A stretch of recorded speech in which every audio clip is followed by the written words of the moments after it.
ovi šareni, veseli elementi koje vidimo ovdje oko mene, dijelovi su poligona. Ja mogu sad reći od neki dan nagrađenog poligona. Naime, Europska komisija je, i to 3 resora iz Europske komisije, a to su zdravstvo, obrazovanje i sport, proglasila ovaj poligonom primjerom dobre prakse.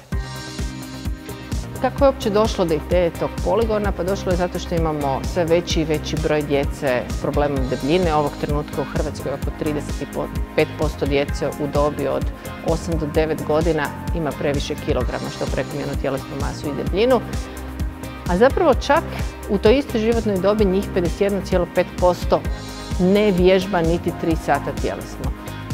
Prema tome mi možemo otprilike zaključiti da čak niti propisanih 3 sata ne mogu odvježbati, što se podudara zapravo činjenicom da čak 1200, otprilike 2000 škola zaokružujem, nema dvoranu. Prema tome te učiteljice koje se zaista trude, ovise o lijepom vremenu, o dvorištu, znači o nekakvim drugim uvjetima unutar kojih mogu djeca vježbati.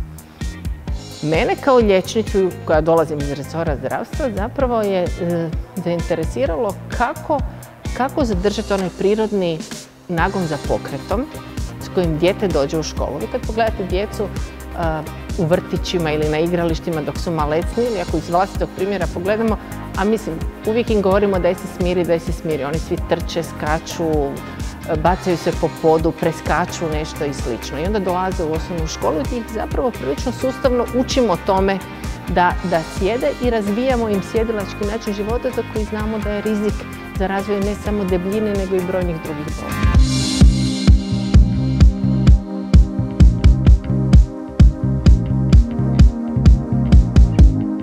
Da bismo zadržali taj prirodni pokret, osmišljeno je za škole koje nemaju dvoranu jedan ovakav poligon od svojih 25 elemenata koji su jako veseli, koji su mekani, koji su primjereni djeci te životne dobi i naše pilotiranje koje je prije skoro 10 godina rađeno je pokazalo da čak 96% djece koje imaju i dvoranu i ove poligone rađe vježbaju na poligonima.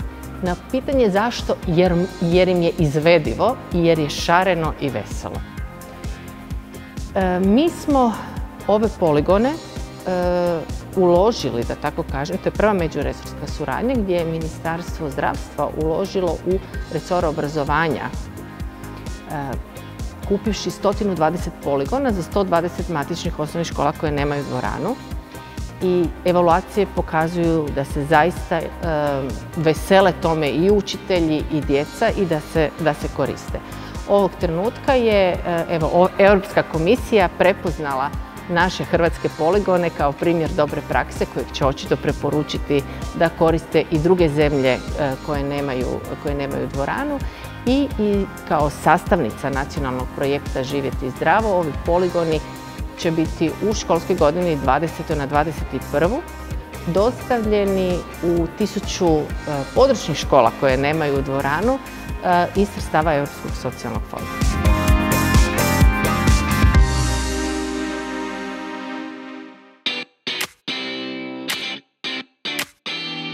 Prvo ćemo vam pokazati sve elemente koji se mogu međusobno spojiti i na koji način.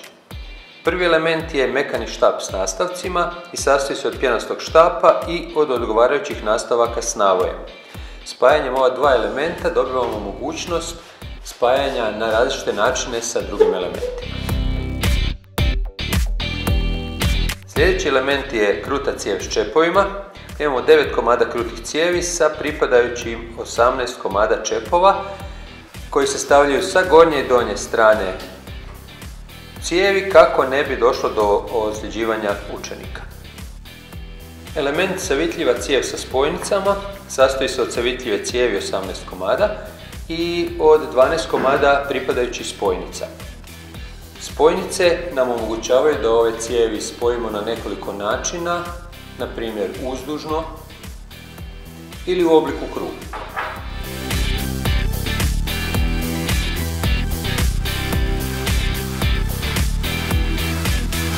Sljedeća 3 elementa razlikuju se samo u promjeru, imaju istu funkciju i riječ je o savitljivim obručima, velikom, srednjem i malom.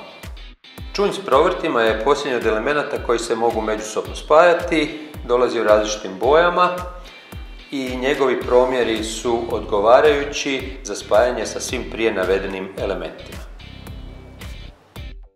Kako bi bilo moguće međusobno spojiti krute cijevi i savitljive obruče, imamo dvije vrste spojnica. Jedne i druge su rotirajuće. Spojnice za spajanje krutih cijevi iste su s obje strane i rotirajuće su te nam omogućavaju spajanje u dvije ravnine. Druga vrsta spojnica je također rotirajuća i služi za spajanje savitljivih obruča i krutih cijevi.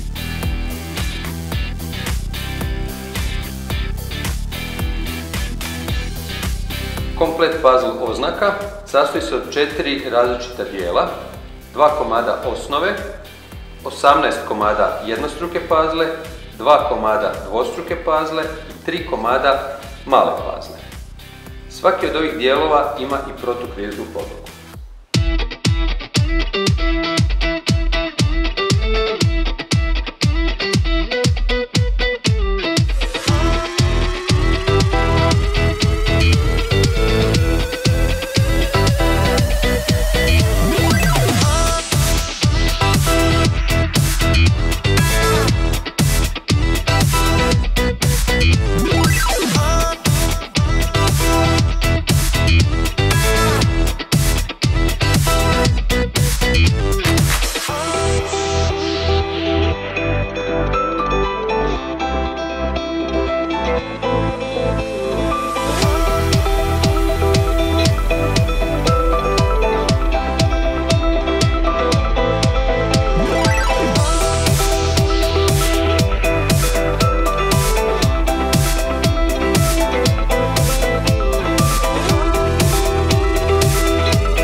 Sljedeća dva elementa su okrugla i četvrtasta ploča za ravnotežu.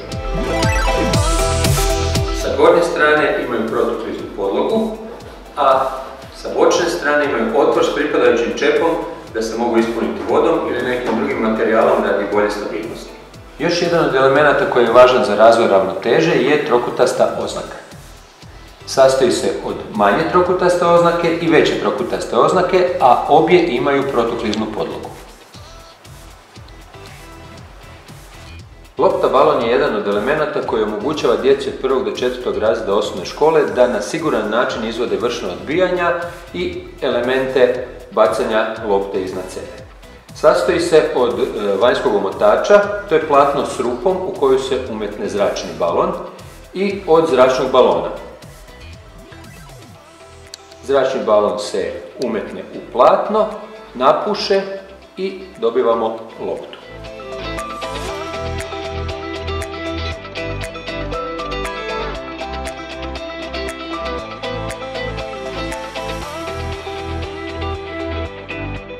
Uz loptu balon u ovom skupu se nalazi još 5 lopti. Mekana nogometna lopta, gumena mrežasta lopta, loptica za agilnost, loptica hobotnica i mekana loptica. Sve lopte su mekane i pogodne za uporabu u prostorima škole i izvan nje pri provedbi različitih nastavnih tema iz nastavne cjeline bacanja, hvatanja i gađanja i iz nastavne cjeline igre. Mekani frizbi i mekane igračke su još dva elementa koja se mogu sigurno koristiti u prostorima škole i izvan nje.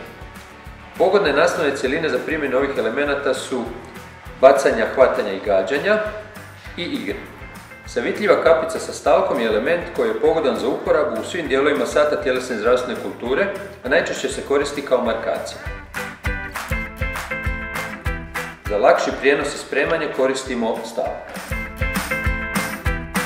Kocka spužva je element koji je ispunjen mekanom spužvom i koji ima na svakoj stranici pretince. Ti pretinci mogu poslužiti za umetanje različitih predmeta, na primjer marame, kao jedan od dopunskih zadataka kod štafetnih igara ili slika životinja pri zadavanju različitih načina kretanja. Marama je element koji se može upotrijebiti u svim dijelovima sata tjelesne i zdravstvene kulture, a posebno je zanimljiva njena upotreba u B dijelu sata, odnosno za nastavnu cjelinu igre. Transportna torba za poligon je vrlo važan element ovog skupa pomagala. Ima oblik kvadra te dostatan volumen za skladištenje i transport elemenata. Na gornjoj i na dnu bočne strane nalaze se otvori s patent zatvaračima.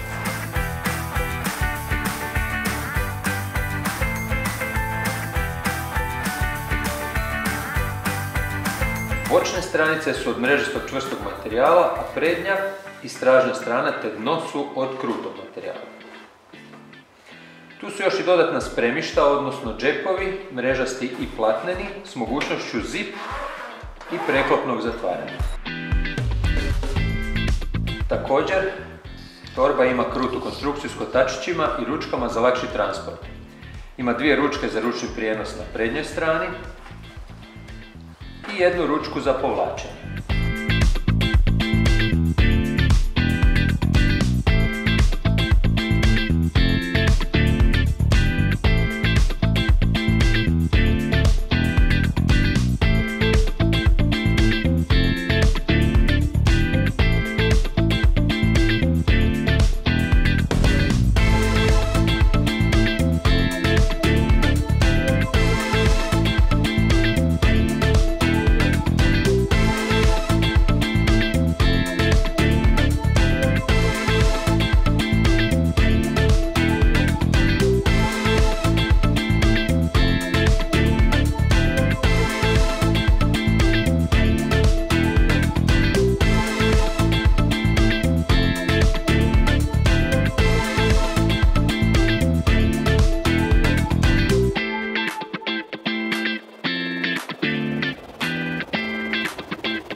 Poštovane kolegice i kolege, nadamo se da smo vam s ovim videom pomogli u provedbi nastave tjelesne i zdravstvene kulture uz pomoć ovih pomagala.